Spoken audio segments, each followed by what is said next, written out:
उस तरह के स्टूडेंट्स के लिए है जो एक बार फेल करने के बाद ये सोचता है कि मैं कभी जिंदगी में पास ही नहीं कर सकता। एक बार हार जाने के बाद वो ये सोचता है कि मैं कभी जिंदगी में जीत नहीं सकता। ये वीडियो है उनके सोच को झूठ साबित करने के लिए, उनको मोटिवेट करने के लिए। और ये कहानी है कैरोली टकक्स नाम के एक स्पोर्ट्समैन का, और ये कहानी एक्सप्लेन किया है mister Sandeep Mahsar ji. So all the credit goes to mister Sandeep Mahsar.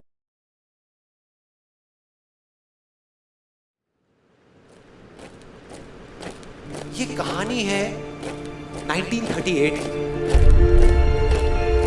Kairali नाम के एक आदमी की, हंगेरियन आर्मी की, और वो उस कंट्री का बेस्ट पिस्टल शूटर था।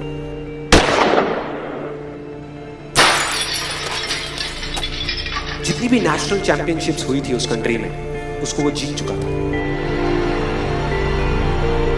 और सबको ऑलमोस्ट कंफर्म था कि 1940s में जो ओलंपिक्स होने वाले हैं उसमें गोल्ड मेडल कैरली को ही मिलेगा। और उसने सालों से ट्रेनिंग करी थी। उसका एक ही सपना था, एक ही फोकस था कि मुझे अपने इस हाथ को दुनिया का बेस्ट शूटिंग हैंड बनाना है, बेस्ट बनाना है, बेस्ट बनाना है। और वो कामयाब हो गया, उसने बना लिया बेस्ट शूटिंग हैंड। सिर्फ 2 साल का फर्क था। 1938 में एक आर्मी का ट्रेनिंग कैंप चल रहा था। क्योंकि वो आर्मी में था तो एक एक्सीडेंट हो गया। उसके उसी हाथ में जिससे उसने गोल्ड मेडल जीतना था, उसमें एक हैंड ग्रेनेड फट गया और वो हाथ चला गया। जो उसका सपना था, जो फोकस था, सब खत्म।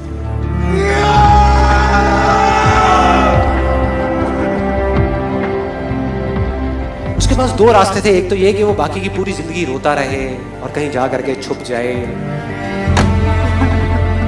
या अपना जो गोल था जिस पे उसने फोकस किया हुआ था उसको पकड़ करके रखे। तो उसने फोकस किया उस पे नहीं जो चला गया था, जो उसके पास नहीं था। उसने फोकस किया उस पे जो उसके पास था।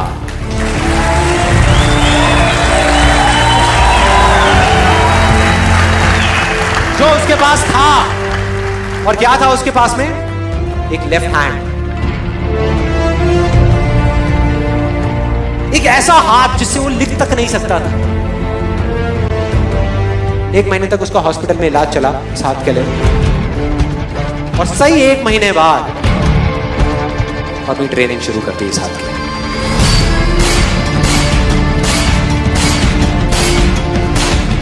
ट्रेनिंग के 1 साल बाद, मतलब कि 1939 में वो वापस आया। नेशनल चैंपियनशिप्स हो रही थी वहीं पे हंगरी में, और बाकी भी बहुत सारे पिस्टल शूटर्स थे वहां पे। उन्होंने जा करके उसको कांग्रेचुलेट किया, कहा कि यार देखो, ये होता है जज्बा, ये होती है स्पोर्ट्समैन स्पिरिट, कि इतना सब कुछ होने के बाद भी तुम यहां पर आए हो हमको देखने के लिए और हमारा हौसला बनाने के लिए। किसी को नहीं पता था कि वो 1 साल से अपनी ट्रेनिंग कर रहा था लेफ्ट हैंड की। और उसने जवाब दिया, मैं यहां पर तुम्हारा हौसला बढ़ाने नहीं आया, तुम्हारे साथ कॉम्पीट करने आया हूं, तुमसे लड़ने आया हूं, तैयार हो जाओ। और कंपटीशन हुआ।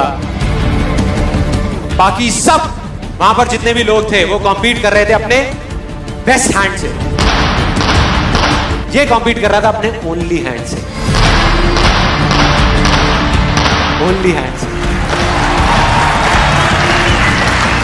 कौन जीता? The man with the only hand, Karoly, जीत गया।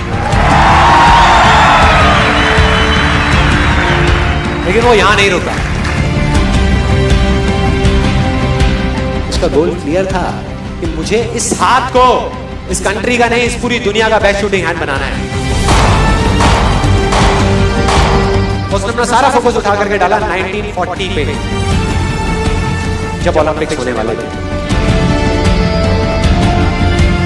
लेकिन 1940s के ओलंपिक्स कैंसिल हो गए वर्ल्ड वॉर की वजह से।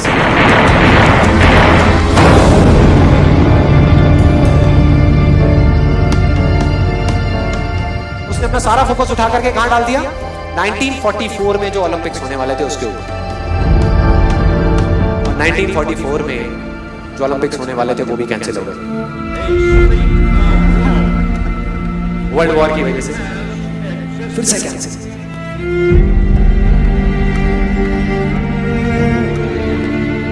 उसने अपना सारा फोकस उठा करके डाल दिया 1948 के ओलंपिक्स में। 1938 में उसकी एज थी 28 साल, 1948 में उसकी एज हो चुकी थी 38 इयर्स।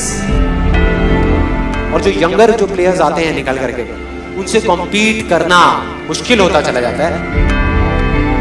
लेकिन मुश्किल नाम का ये वर्ड था ही नहीं उसकी डिक्शनरी में। वो गया, पूरे वर्ल्ड के बेस्ट शूटर्स आए हुए थे जो अपने बेस्ट हैंड से कॉम्पीट कर रहे थे, और ये अपने ओनली हैंड से कॉम्पीट कर रहा था। और कौन जीता? The man with the only hand.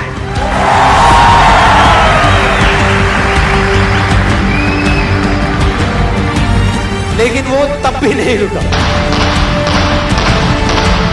1952 Olympics, दोबारा कॉम्पीट किया उसने, और इस बार गोल्ड मेडल कौन जीता? कैरल ली। 4 साल बाद दोबारा से, और पूरी की पूरी हिस्ट्री को बदल करके रख दिया ओलंपिक्स। इस पर्टिकुलर कंपटीशन में उससे पहले किसी भी एथलीट ने लगातार 2 गोल्ड मेडल्स नहीं जीते।